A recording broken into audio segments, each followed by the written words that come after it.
Hello everybody and welcome to Kirsty Does Stuff. My name is Kirsty and today we're going to have a look at one of my favourite things, and that's going to supermarkets, big box type stores, DIY stores, and trying to rescue orchids that have been discounted. Now what we're looking at here is a wee section mainly of Phalaenopsis, well just about all, and what I'm looking to do, I think I'm going to get about 3, and I'm looking at the flowers just for colour, just for reference. I'm looking at the centre of the plant to make sure there's no terminal spikes or any rot. And then I'm looking at the actual roots. You can see some green roots, healthy roots. Okay, so the first things to do is take off all the plastic covers and free them from any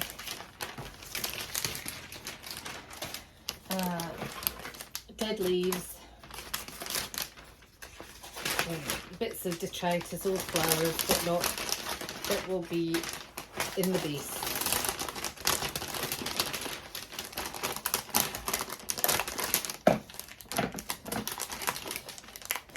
So these were all half price at £4.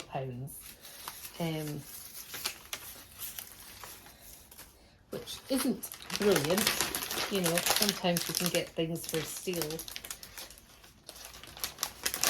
but these are not in bad condition really, so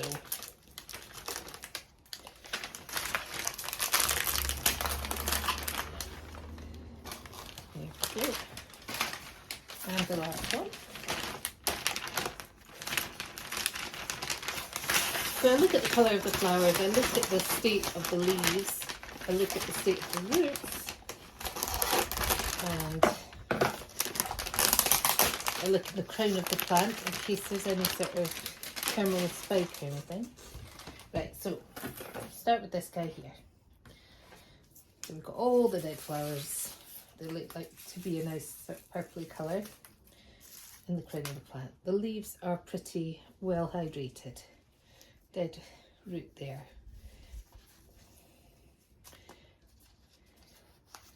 Oh, that's quite dead root there.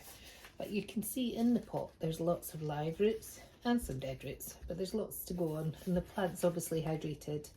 So I think that's a good plant.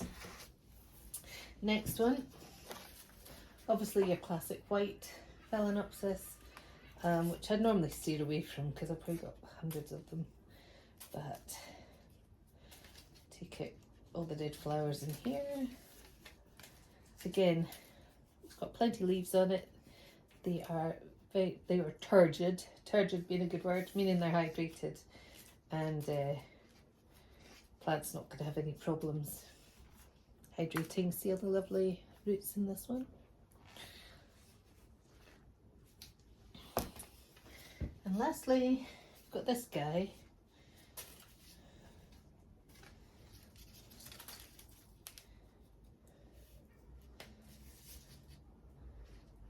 Previous flower spike down there that's been cut.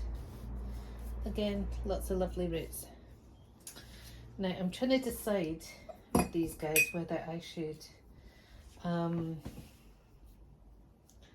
repot them straight away. I could repot them. I could put them in waterculture. Or I suppose I could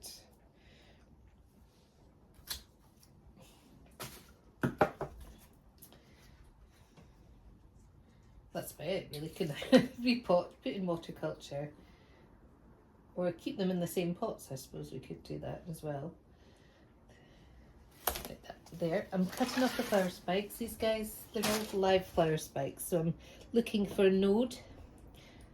You've got your dead flowers up here, spent sort of nodes. Got one wee branch bit here, but I'm going to cut just above that and see if the plant wants to reflower from there. That'd be nice. Oops.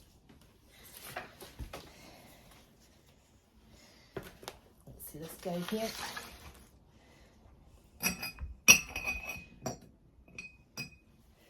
Again, long since spent flower spikes. Let's have a look of this row here. I do tend to cut at an angle. I don't think it's entirely necessary. There we go. Right. So, I think I will repot them and see what we've got. Put some gloves on and decide what pots to put them in.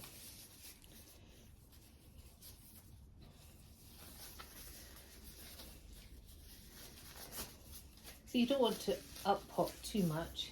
You want to give them room for growth, but you don't want to give them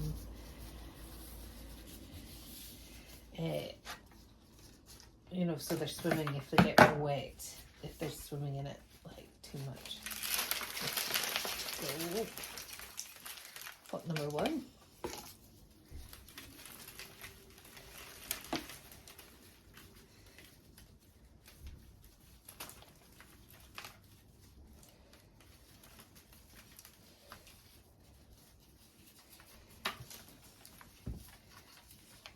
The little peat plug in the middle has gone. With that, little baby leaves. It's a good time to do it actually because it's spring. They shall enjoy being up-potted. Right. So I'm just going to go around and snip off any dead, dehydrated, mushy roots.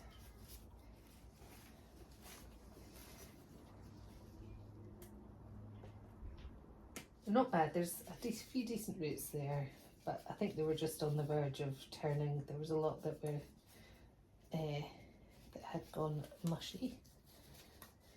There we go. Okay, a bit closer for the next one.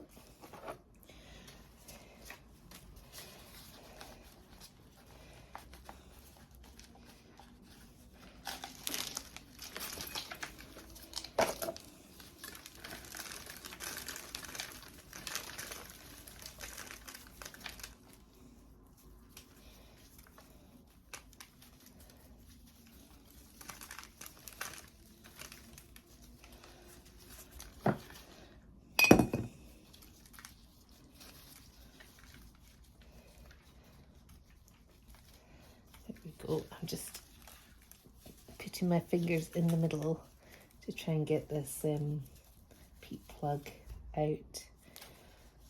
There we go. That's where your seedlings are sown into.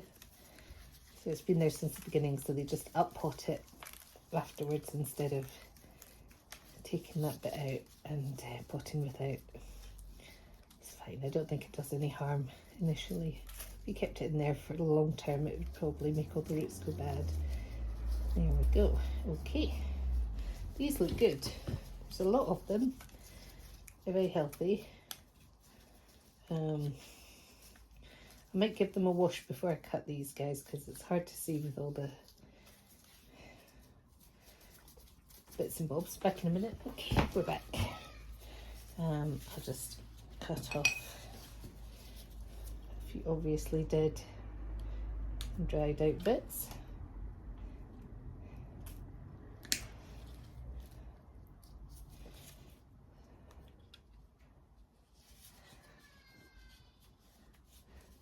I think we're looking good on that one now. There it is now. It's quite a large one. Last one. So the bark that's coming out looks quite broken down and quite small.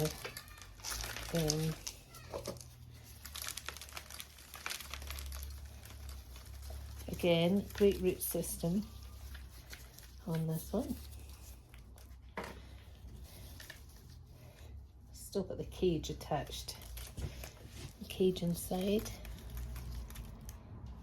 which the plug is attached to. So you normally have to snip them off because the roots have been growing through it.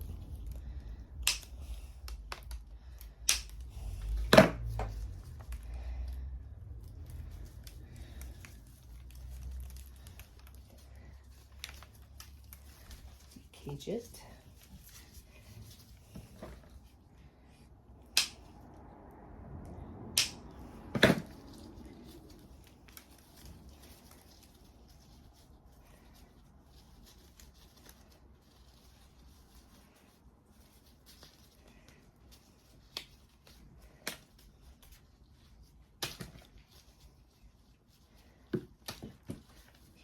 Look at that, massive great roots.